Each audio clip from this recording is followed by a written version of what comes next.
Welcome to the Manuchehri podcast. Over the last 30 years, it has been my joy to assist humanity in aligning with their magnificence so they may heal, discover their natural gifts, and communicate with loved ones living on the other side. May you also experience delight while we dance in the powerful, intuitive world of energy. Let's get going. Welcome to another fun podcast. I'm so happy you're here, and I'm happy to be here too. It brings me great joy to make these lovely podcasts. Today, before I start going to the phone lines, and you can go to my website, energyintuitive.com, and click on the podcast page and leave a voicemail question that I will answer during the podcast. Today, I want to talk about how you can get your questions answered when there isn't a medium or an energy intuitive, a medical intuitive there to answer questions for you. Everyone is naturally intuitive. This is not up for debate. It's the truth. Everyone is naturally intuitive. So the way you ask a question actually matters. Even in my sessions, if a client is asking me a particular question and I'm not getting an immediate hit or response to it, I rewrite their question in my brain. Most human beings ask questions like, when is this going to happen? Why is this happening? Where is this? From this kind of place of desperation or concern or fear or worry. And then a time element is usually a part of the question, like when, how, where, what, why. The universe doesn't operate on time. In fact, time is a man-made phenomenon. It doesn't really exist. So when you are using language, when you're asking the universe, your higher self, your own intuition, however you want to describe it, because really what we're all doing is learning to connect to our higher source consciousness and connect to the wisdom in the universe to get answers that are desired and fulfilling, which most of the answers to life that are desired and fulfilling don't come from the logical mind. They come from your intuition, from your awareness, from your connection to your higher source, to God, creation, source. That's where they come from.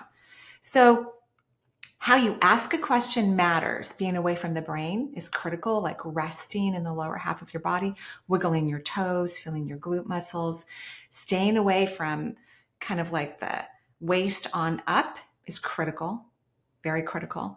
And then how you ask the question matters. I like to use the phrase, please express to me whatever's in the highest good about, and then you fill in the blank about what it is that you're asking about. So if a client is asking me, where's my soulmate, in a reading, and I'm not getting any information, and I may not from her pleading, which is going to lower the vibration significantly, shift the landscape of where we were in that energetic connection that we were having. And so I will rewire the question in my brain, and I'll ask the question, please express to me whatever is in this person's highest good about partnership. The phrase highest good is critical when you're asking an intuitive question, because that's the only way the universe knows how to answer any question is from your highest good. And that's what you're going to need. So for people to, propel in their life, to create the wealth that they want, to have fulfilling careers, to have really loving, deep bonds and other important relationships, they may have to change something critical within themselves. It's not necessarily, what's happening in the external world. It could very well be something they have to change within themselves. So that's why I ask, please express to me what's in the highest good about this person.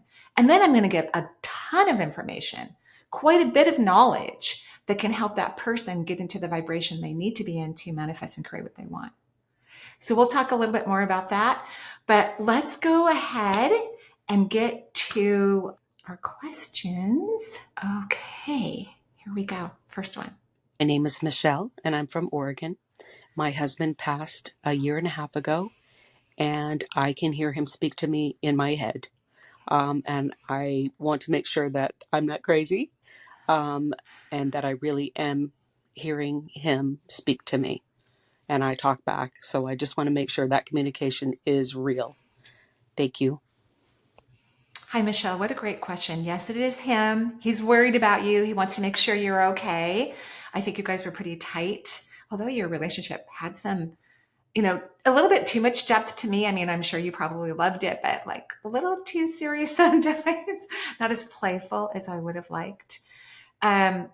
But yeah, that's him talking to you. The way you know that the universe is communicating to you, which could also mean a departed loved one, is because there's kindness and love that's connected. The universe only knows how to communicate with love and compassion and understanding. And when departed people cross over, that's how they communicate. They don't care about a lot of the things that we cared about when we were human form. It's just not important to them or necessary. So I believe the answer is yes. And I'm so glad you can hear him.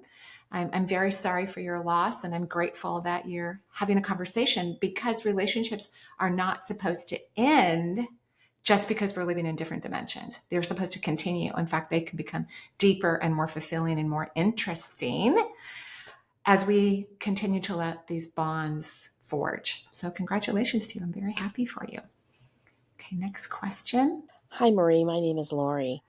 I was really excited to find you on Next Level Soul podcast, such a great podcast. And I found your website and started listening to your podcast, which have been really interesting.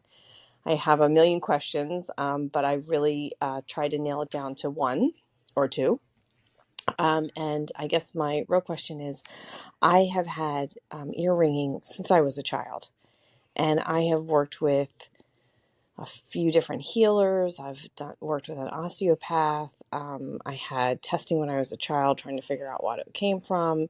No real answer to it. And I've had multiple responses from healers and different therapies. And, I'm not really sure what it stems from or what I can do to help it. So I was just wondering if you see anything with the ear ringing, if there's anything you can help me with that. And then I guess my other question would be if you see anything with my chakras. Thank you so much. And I'm really excited to listen to your podcasts. Hi, Laurie. So, yeah, ringing from childhood is not ordinary. Most people start to have ringing in their ears or sounds that they don't like as their hormones start to change. It's kind of a hormonal effect that probably happens in 30s, 40s, and 50s and beyond. And a lot of people don't like it. People like yourself who have ringing or sounds from a young age, it's because you're highly, highly intuitive. Your primary gift is clairaudience, meaning you can hear the multisensory world, but you're stubborn and you don't easily listen to the multisensory world. So here's what I would recommend that you do, because there's nothing wrong.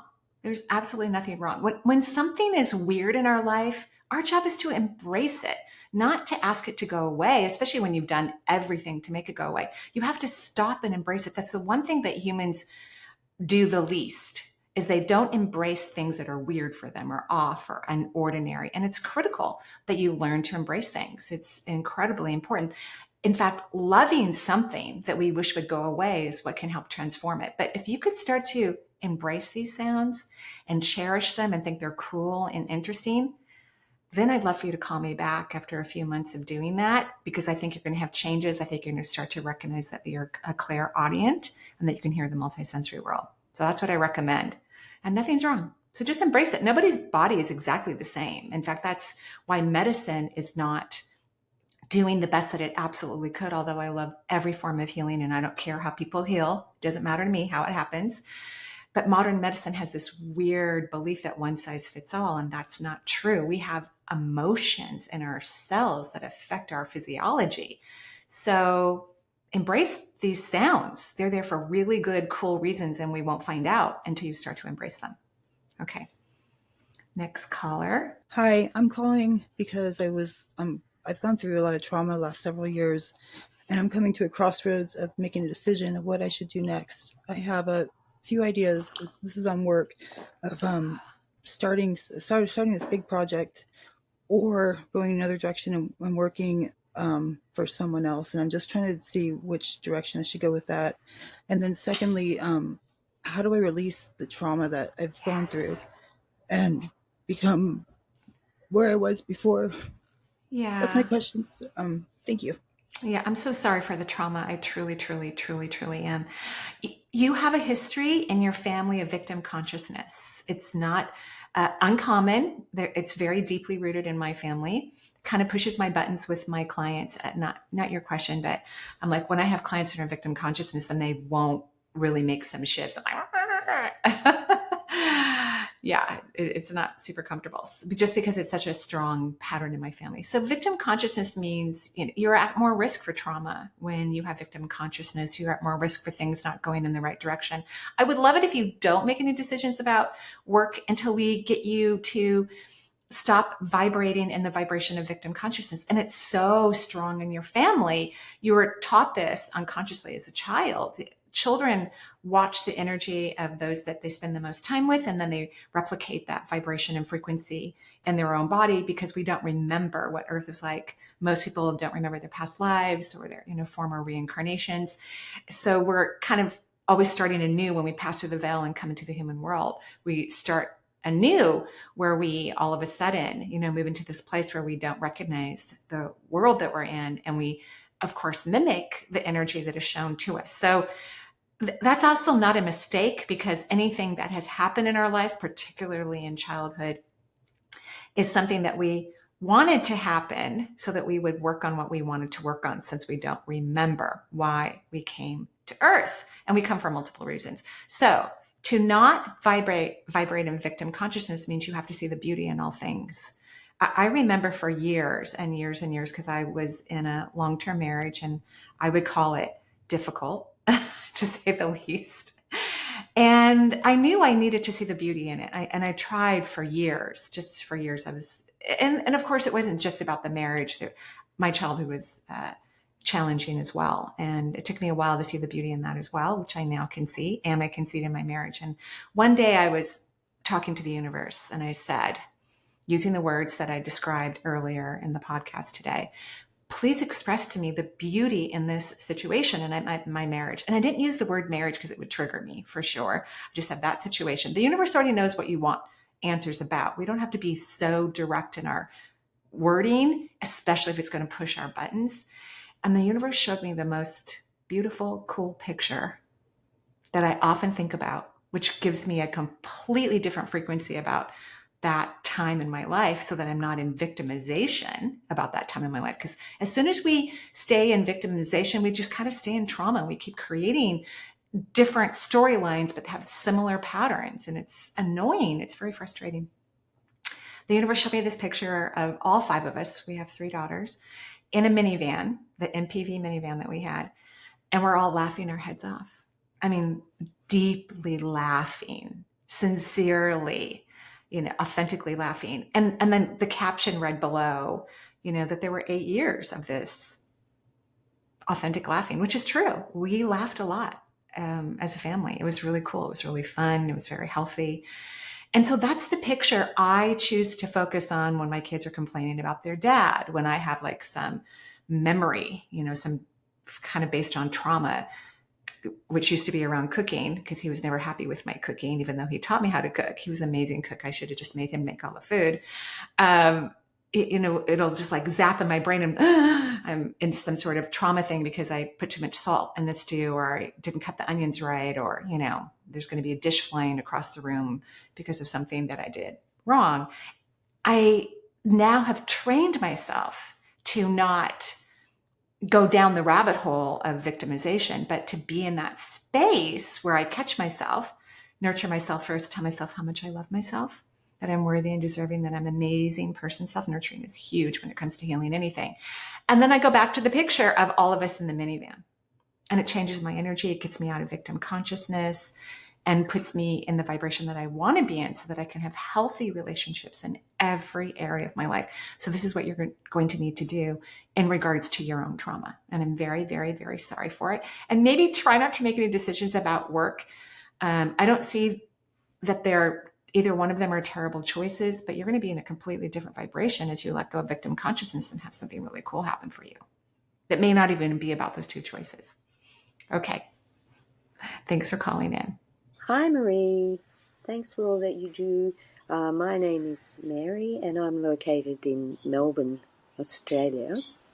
I would love some help in healing the intergenerational trauma and childhood development trauma and misunderstanding of differences between male and female psychology that caused my traumatic family breakup. My son's dad and my ex-husband is now in spirit since April 2023. He was cancer-free, but he crossed over after incorrect pharmaceutical treatment caused his cancer to return. Thank you so much, and much love. Thank you so much for calling in. And I'm so sorry about your son on the other side and your former spouse. There really is no incorrect pharmaceutical death. I know that sounds weird, but I believe that every form of death is a form of suicide. In other words, I think every soul leaves at the perfect moment for them. Souls are powerful beyond anything we could possibly imagine. They don't make mistakes. It's never a mistake to incarnate to the world. The family that we choose is our family of origin. It's not an error or a mistake. We actually ask for a certain type of family configuration. We don't necessarily pick, our soul doesn't pick the family that we ultimately have, but we put enough fillers out there and descriptors of what we believe we need in order to evolve and move forward that the family unit is chosen based on those desires. So your husband did not die, or your ex-husband, of a pharmaceutical error. I'm sure there was a pharmaceutical error. I mean, chemotherapy in itself can create a lot of havoc in the body and make it difficult for people to have, health, especially if they've had a lot of chemotherapy to cure their disease. So in other words, whenever anyone leaves the planet, whether they get hit by a car, they take their own life, they die of a disease, or in this case, medication issues, is because they wanted to go. Their soul said, oh, it's time to go. And that's probably why your former husband, got cancer. Anyway, I keep calling him your husband because you still think of him as your husband. Interesting enough, or at least that's how I feel. And he didn't die because of the cancer, but he did die because of the cancer. I mean, he died the way he wanted to. Souls also choose not only when they want to die and how they want to die. Souls are highly curious creatures. And when a soul is taking parts of its energy to come into the human reality, it knows the only way it can move over to the other side, at least the predominant population of people, are going to have to die their body through some sort of harm or a natural causes of old age. That's the only way our energy is free from the body, so it can move up to the heavens and join the bigger part of our soul, our higher self, and the supreme consciousness that we all are. But I can hear your son. And I know I'm not really answering your first question, but in a way, the caller before you kind of answered your first question about trauma and healing it and not staying in victim consciousness. So victim consciousness, for everybody who's listening, is where we allow something that happened to us, usually at the hands of other people, right? That's why it feels so victimizing, that we keep blaming that situation. We wish it had never happened. We need to start looking at things differently and learn the beauty of every situation that's ever occurred in our life, so that that's how you let go of traumatic events, is that you actually find beauty in it.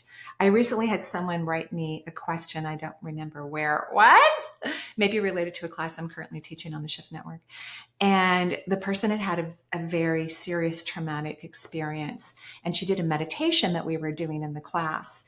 And the meditation, she heard that she needed to forgive herself. And this, she said, sounded bizarro, really, because she was probably very young when this traumatic event happened. And, young children are at the mercy of the people who are raising them or connected to them or taking care of them. But she heard that she needed to forgive herself. And old souls in particular blame themselves for everything. So even if you think that there's no way that you feel responsible, I promise you do. And forgiving ourselves helps us to evolve. Like, I'm sorry you went through that, honey. You don't deserve that. I love you so much. I'm going to do better to caretake your wisdom, your awareness, your consciousness. It's never really anyone's fault. I want to really emphasize that. It really isn't anyone's fault. Things are just happening so that we can gain higher levels of awareness and consciousness. And that's why Earth exists in the first place, because it's a very contractual reality. It has a lot of bright light and it has a lot of black velvet.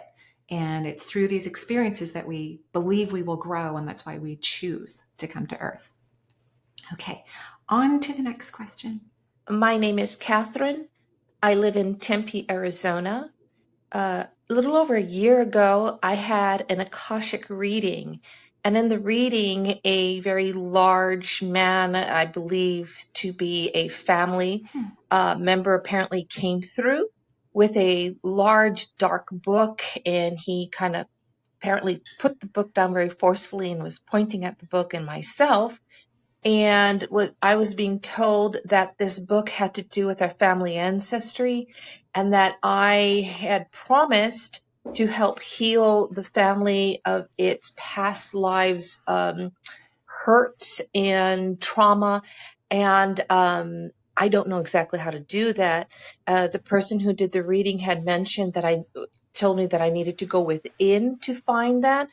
And I'm not sure. I've done some meditation, the whole bit, but I'm still don't know if I'm doing it correctly or how to connect to that. If you could guide me on this, I would greatly appreciate it, because at like an Akashic reading is, I had asked what is my soul's purpose, and this came through. So I would like to be able to um, do the best I can with this. So your guidance on this would be greatly appreciated. Thank you so much. Okay, Catherine, that's a really good question, and I have a completely different perception about it. So I don't agree with the person who gave you that Akashic reading, but you have to decide what you agree with, right? Because we don't have like a master book that drops from the heavens and says this is right and this is wrong. First and foremost, no one is responsible to heal their ancestry. Souls are powerful creatures. Every soul is responsible for their own healing. That's why there aren't these contracts that you can't break. Otherwise, you're going to have bad karma. That also does not exist. I mean, souls are independent contractors. Think of NFL players who become independent. And I don't really understand that because I'm not a sports person, but I've read a lot about how these big athletes who've had contracts, break their NFL contract and become independent with, I don't know, I don't really understand it, but hopefully you guys understand what I'm talking about. Souls are not obligated to heal anyone in their ancestry. Now, the Akashic Records is really cool. Your description of it in terms of a large person coming forward is very accurate. There are these huge beings. They're like, I don't know, 20 feet high. They do look like men to me, but they could be androgynous. And they wear these beautiful cobalt robes that go from the high neckline all the way to the ground. And they're there for many reasons. They kind of like take care of people when they come to visit the Akashic Records, because the Akashic Records is a library open to the public. Anyone can go there. You don't have to have someone take you there. You can simply do a meditation and do it yourself. And then in the Akashic Records are these cubby holes that have all the scrolls of the lifetimes that you've had on Earth. So the Akashic Records exists for Earth, and it houses all the lifetimes we've ever had. So when Earth eventually, probably hundreds of thousands of years from now, doesn't exist in the third dimensional space, because eventually we're not going to need Earth. Earth is here to help people have human experiences, but to also have an awarenesses through these contractual moments on the planet. And so someday Earth won't exist, or it won't exist in the way that it is today. And then the Akashic Records won't exist either, because we won't need the library of the human reality at some point. So they're very tall, these beings, these librarians, and they reach up into these big cubby holes and pull down scrolls that are important for you. So I don't think that was an accurate reading. You have no responsibility for your ancestors. I don't even see a lot of people reincarnating together. They only do it if it brings them joy. There are so many souls that have similar issues. A lot of times souls just fly off to other dimensions after a lifetime on Earth and don't want to come back and do it all again with another person. And souls can wait up to 100 years or more before they decide to have another time on Earth. It's true, time does not exist, but sometimes I have to use some sort of analogy just to explain certain concepts. So I want you don't have to do anything I say. You can believe whatever you want, but I would recommend that you eradicate that from your thought process. I don't believe that was accurate at all. What we're all meant to do collectively is to come to Earth and find joy authentically and to be in joy. And then we all have different purposes, but you find those purposes by discovering what joy feels like to you and then following the joy. That's your yellow brick road. Like, for instance, I had a phenomenal time as a nurse. I was raised so incredibly holistically. My family did not even want me to go to traditional nursing school. But that's where my psychic ability opened up. And I loved it. I think about the hospital every day. One of my grandchildren was born on the floor that I worked on. They had kind of rearranged the hospital a little bit. And as I walked through areas looking for a bathroom, waiting for her to be born one evening, I was walking through areas that were not even being utilized, but it was the floor that I worked on the oncology floor. I just cried tears of joy. I just loved it so much. So joy is not a mental experience. It's not going to make sense to your mind. It's not logical. It's a feeling, a vibration that's inside of you. So if you spend time becoming aware of what makes you individually happy and you start to follow the breadcrumbs of that happiness, you will discover things that are very fulfilling for you on earth. And that will feel like a purpose. Okay, next caller. My name is Sandy, and I'm from Southern Oregon. I have noticed that I have tremors in my left hand, and it happens to me all the time now. I don't know where they're coming from, but it's very irritating, and I would like to know what causes them. Thank you very much. Okay, Sandy. So I've scanned your energy very quickly. This is 7th chakra related. Not a big surprise because it does govern the central nervous system. But the left-hand side of the body is about receptivity. So you're probably not a great receiver. You're probably a really good giver. I would highly recommend you stop giving and you learn how to receive. I probably have a whole bunch of YouTube channels or videos on my YouTube channel about that. So you can just go to YouTube, use my name, and find some videos about receptivity. I think that would be helpful. Now, what bothers the central nervous system is denial. And not allowing oneself to receive divine connection from the human world. So we're talking about the 6th chakra and the 7th chakra.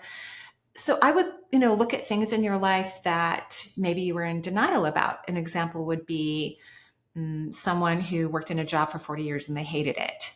I don't think that's what yours is. I think yours is more about relationships.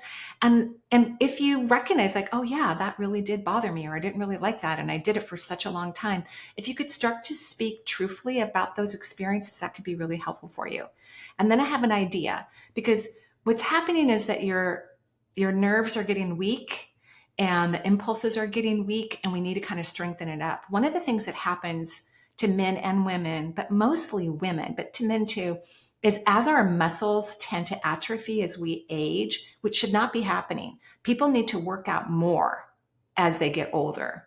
More, especially strength training. That's critical. And what I'm about to suggest, please ask your doctor, your health practitioner, because I just want to make sure it's okay for you. But there's a simple way where people can start to get their muscles getting stronger so that your nerves can actually have a better flow of information on that side of your body, along with the things that I already recommended, like learning how to receive and getting clear about what you may have been denying in your life. I think that thing is over with, like it's not happening anymore, but the way you've talked about it or the way you've integrated into your being is not in alignment with truth. So there's these machines, they're vibration plates. There's different brands.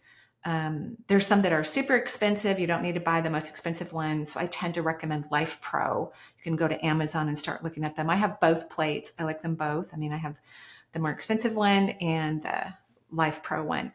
So they vibrate. They're things that you stand on, or you could even sit and put your legs on. They're great for strengthening the pelvic floor, because the pelvic floor needs a lot of muscles to support it, not just the things that we do with Kegels, but our glute muscles, our abdominal muscles, our thigh muscles, everything supports the pelvic floor. I know that's not your question, but I'm just giving that information out. So it would be nice for you, with help and an approval of practitioners, since I'm not a doctor, my nursing license doesn't, I'm not licensed anymore, but to have someone say that, yeah, you could stand on this machine or do whatever is necessary, so we can start to get your muscles to contract. That's what the vibration plate does. It makes the muscles work. And when your muscles are working, your ligaments and tendons work better and your nerves start to heal.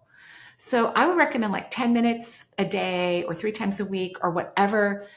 Maybe go see a physical therapist and say, I'm interested in strengthening my muscles through a vibrational plate. What do you recommend for me? What would be safe for me? I think that would probably be the best way to go, so we can get these tremors to subside and hopefully completely dissipate. And let me know what happens. Whatever you decide to do, if you start to notice changes, let us know, because we would love to know all about that. Okay, thank you. On to the next caller. Hi there, my name is Debbie, and I am leaving you a message from Newton, Kansas. And my question is about my health. I don't know if you can pick up on my energy fields, but I've been suffering with complications from COVID. Basically, I have long COVID for the last 3 years, and it's completely debilitating. I've had to create a brand new life. I also practice mediumship, and on a separate note, and it's actually gotten in the way of me being able to conduct my meetings and my readings, simply because my memory is just gone due to long COVID. I'm wondering if you have any sort of energy help that you could recommend. And I do appreciate it, and I enjoy listening to your podcast. I'm so glad I found you. Thank you so much. Thank you, Debbie, for the work you do in the world. And I'm sorry for the symptoms you've had from long COVID. I think that COVID just exasperated what was already happening. When I scanned your body, the first thing I saw is that your mitochondria are exhausted. So mitochondria live in our cells. They're part of the cell organism, and their job is to eat toxins. And I think this happened way before COVID. I don't think you are great at clearing your energy. I'll give you some tips. I'm not a fan of thinking about clearing. I'm just a fan of bringing in bright light, which naturally just puts everything back into balance, like love and light. That's just how I do it. But your mitochondria are tired. So I hope you're taking a good supplement of zinc, like 30 milligrams a day, because I think that actually helps long COVID. I recommend people take zinc.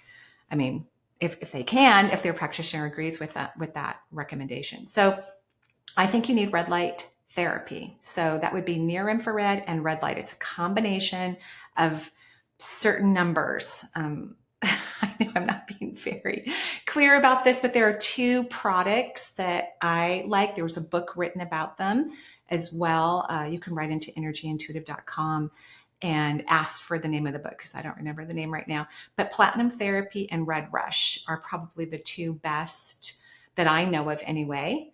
Near infrared and red light devices that you can purchase and let them start to feed your mitochondria. We need to have your mitochondria wake up. They're asleep.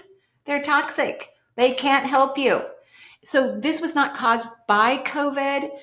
Something would have eventually tipped you over. Your mitochondria were already exhausted, or like on the brink of exhaustion, and then you got COVID. So it could have been a pneumonia, down the road, or a flu, or something, an injury that just, took you over the edge. A lot of times people will blame, and I'm not saying you are, I'm just using this as a general explanation, like a vaccine, and not that vaccines don't cause harm. They can cause harm. Again, I believe in whatever works for individuals. It could be a vaccine that someone is blaming because their immune system actually wasn't in a good space to begin with.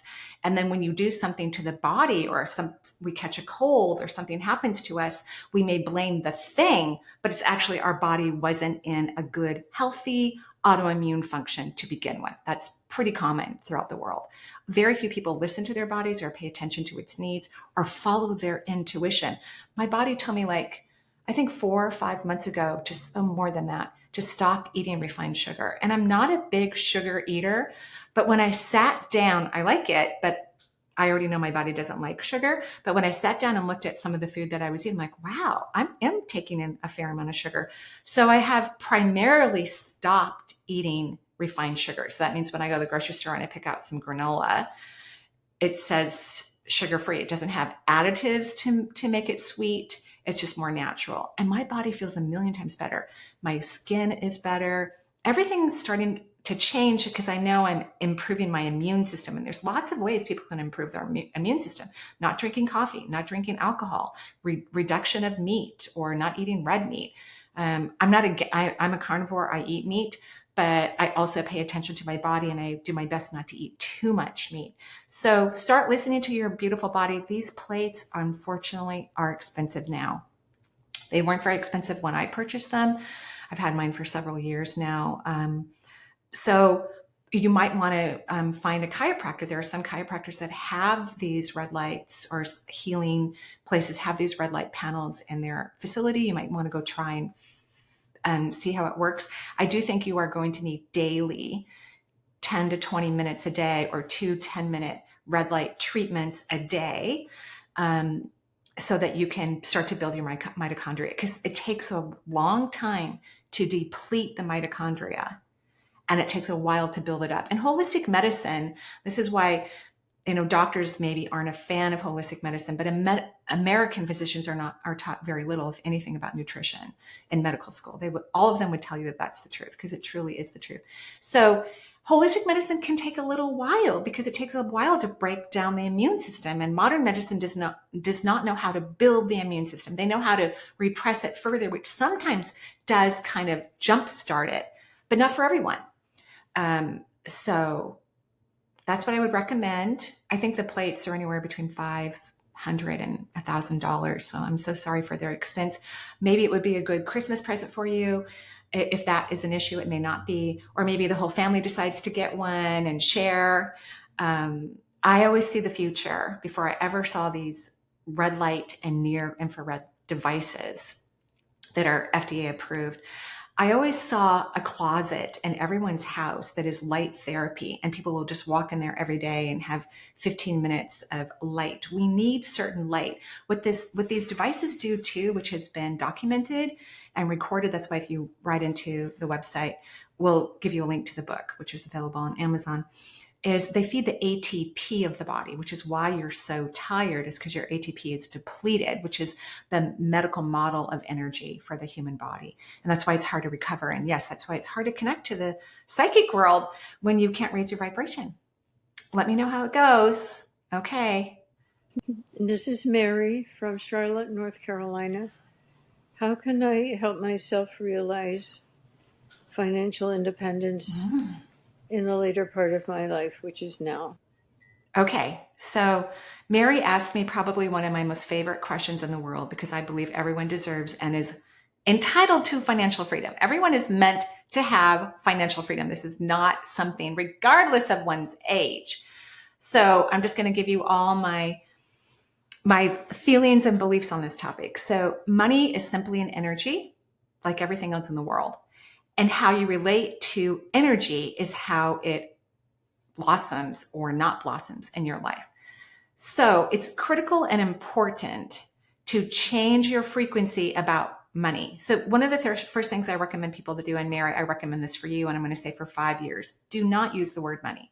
Your body doesn't have a happy vibration about money, not just because of what's happening now. It's maybe your parents complained about money, or a lot of people, when they're having children, they're young and they're having to buy brand new cars and they're buying their first home and they're kind of stressed out financially. And then we have these beautiful young kids all around them that have great hearing, that are taking in all this information that's moving into their belief systems. We create our belief systems, typically most of them before the age of 5. That's why we don't know what our belief systems are, because we don't remember them. So don't use the word money for 5 years, Mary, and use the word wealth. That's my favorite word. I also love finances. I love resources, abundance, but it needs to be a word that actually makes you feel calm and relaxed and have some aspect of happiness that you're choosing as a replacement. And I want you to think of something that brings you great joy. I'm trying to scan your data banks to find out what really makes you happy. I think the movement of water makes you happy, like waves or fountains, rain. It's not going to be related to money. It's about whatever brings you joy. I think you also love the sound of laughter.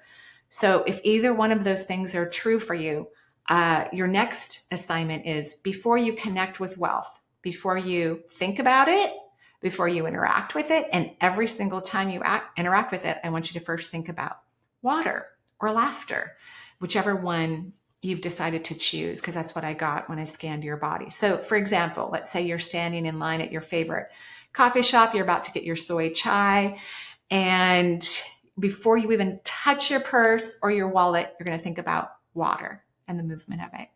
As you grab your wallet, you're going to think about water again. As you open it up and take out cash or a card, you're going to think about it again. As you hand it to the barista, you're going to think about it again. Before you put your password into your online banking, you are going to think about what brings you joy. Before you go to the mailbox, before you look at anything financial in a document, whether it's digital or in physical print, you need to stop your energy, because there's a pattern of low frequency. so that you can be in high vibration and change your financial situation, which everyone is meant to be financially free.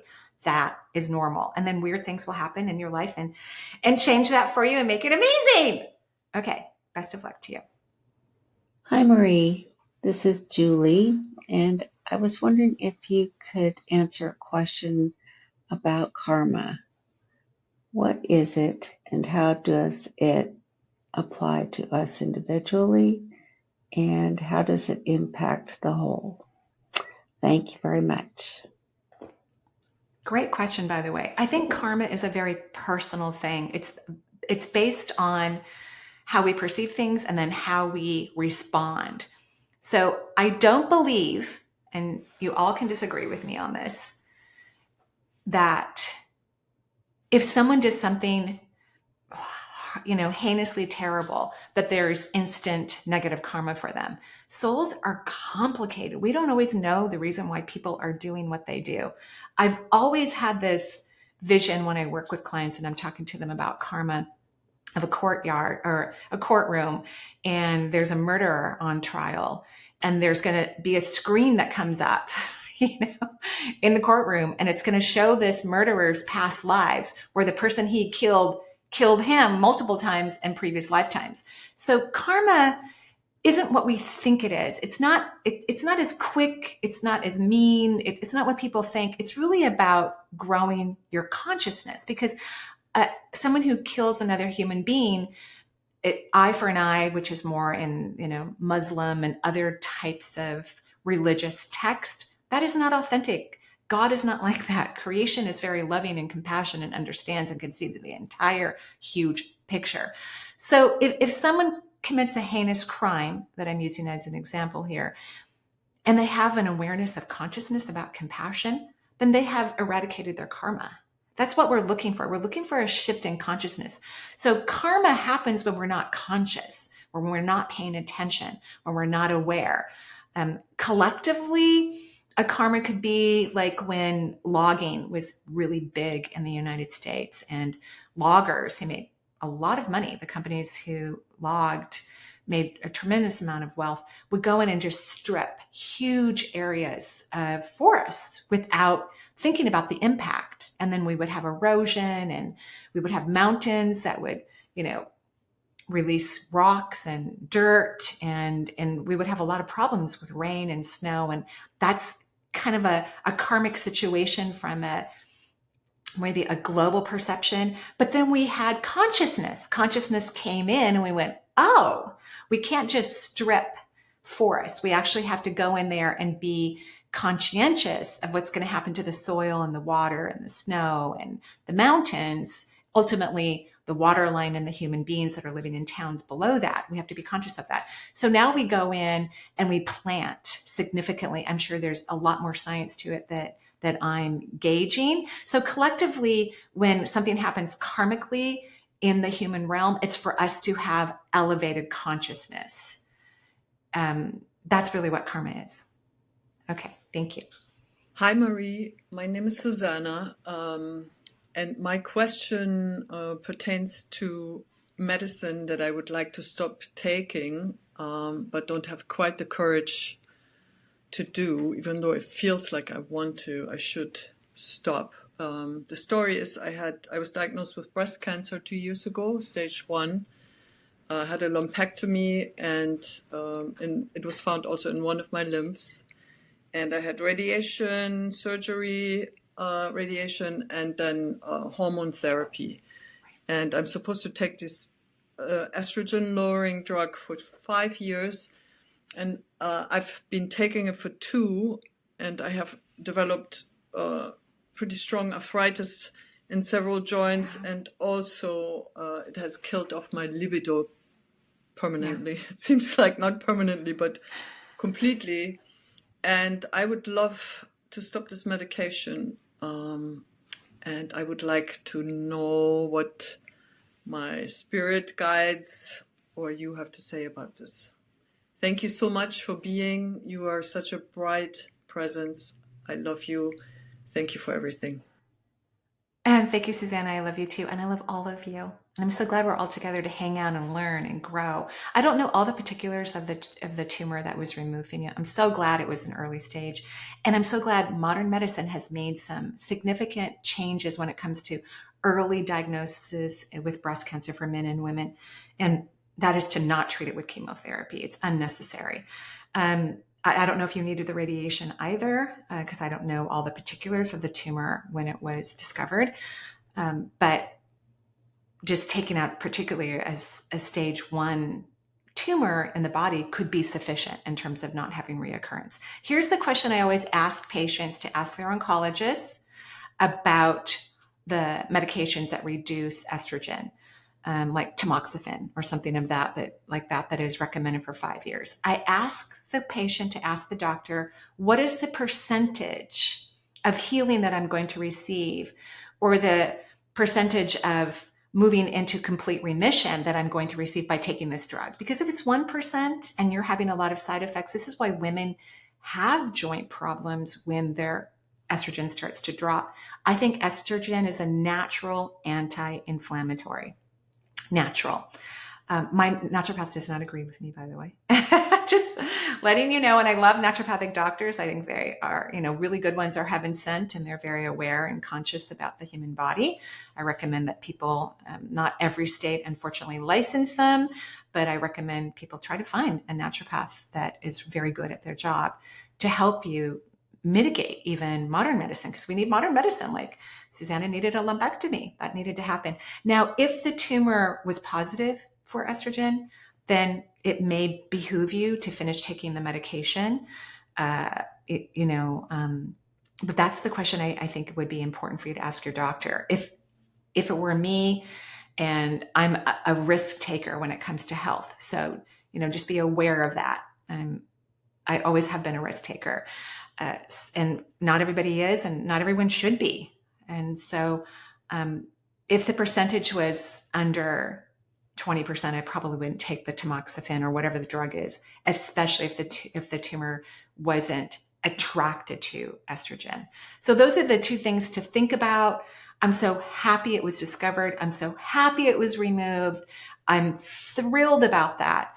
So those are the two things you kind of have to check out, because even though it was an early stage of cancer, if it's receptive to hormones, it kind of makes sense to reduce it. Maybe you could talk to your doctor about reducing the amount of the medication that you're taking, or take it 3 days a week instead of every day. Maybe sit with your intuition and talk to your physician and see if there's something that you can come to some sort of delicious compromise about. And remember, regardless of what your doctor says, you can still do whatever you want. I think that's critical. Americans don't understand that, and neither do most modern physicians. But it's the truth. You have free will, and you can do whatever you want. So that was a really great question. Thank you for sending that in. And as a caveat, I just want everyone to know there's actually new research that has been released about breast cancer. For women who are older, like maybe in their 70s, that's what the research was about, that they aren't going to treat most forms of breast cancer because they believe the treatment is more detrimental to the human if it's early cancer and certain types of cancer. They're going to treat it more like prostate, where for some men, depending on their age, they don't treat for prostate cancer because they believe they will die of natural causes long before the cancer would kill them. So now that we're becoming less frightened by cancer, now modern medicine can actually do things that are more effective and healthy for us versus harsh treatments to chemotherapy, which I'm not someone who's completely against modern medicine. I've had clients where I've said, you really need chemo. Because what happens when someone gets a disease, any type of disease, the real reason why it's moved into their body is because energetically there's something emotionally repressed in their body. Breast tissue has a lot to do with grief for women. For men, it mostly has to do with repressed anger.